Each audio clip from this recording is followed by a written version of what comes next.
Florida, the Sunshine State. Last year, almost 100 million tourists flocked to Florida, not only to enjoy the beach, but many come to see the alligators and hope to leave with a photo or two. This video will give you some tips. Now this is just for the casual photographer who might not want to take a swamp boat ride in the Everglades or go to an alligator farm where one day the gator they see could end up in a case like this. Let's start out by looking in a park. Florida is filled with parks and lakes, and that is a good place to look for gators.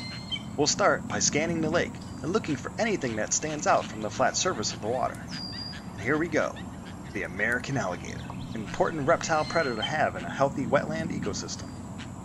Scientists think the ancestors of our American alligator first came around 200 million years ago, so it's a lot like taking a photo inside Jurassic Park. Now that we got one in the lake, since it's getting warmer, there's a good chance you can find one on shore where they were laid out in the sun in the heat of the day. Sometimes scanning the ground, you will find logs that from far away will look like a gator. Here's one on the shore. This one's just about 6 foot long or so.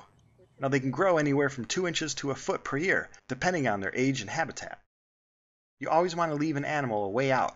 Obviously here for this gator, it can easily just retreat to the lake if it feels threatened by me.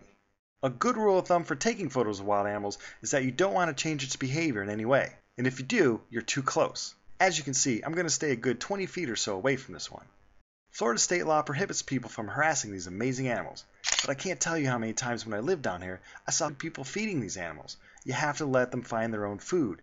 You can't let them rely on us or see us as a food source. Now for some reason, if this alligator felt like I was too close, like I said, it could retreat, or I may hear a low grumbling growling sound from it. Or on a very rare occurrence, it could actually charge me. They can run pretty fast, but humans should be able to outrun them by simply running away from them in a straight line. Do not waste your time trying to zigzag.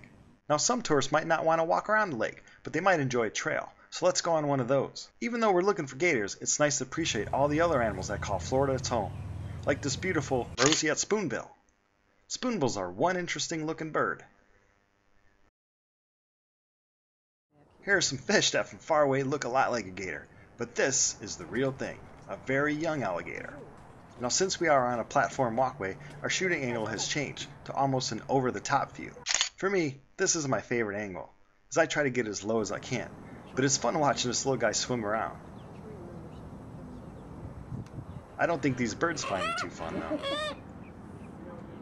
Now mom alligators are very protective of their young, and mom is way over there. It's hard to get a shot of her from this elevated platform. Another question I got a lot when I lived in Florida is if alligators really are everywhere. Well, yes, they can be. Even though their populations were over 100 at one point, well, there's millions and millions of them living in Florida now. Swimming pools, to drainage areas, to lakes and complexes like this one, just off a busy road. It still allows me to get that pic to show all my friends home to prove that I was in Florida and I saw a gator. For more information about alligators, please read this video's description. And as always, thanks for watching.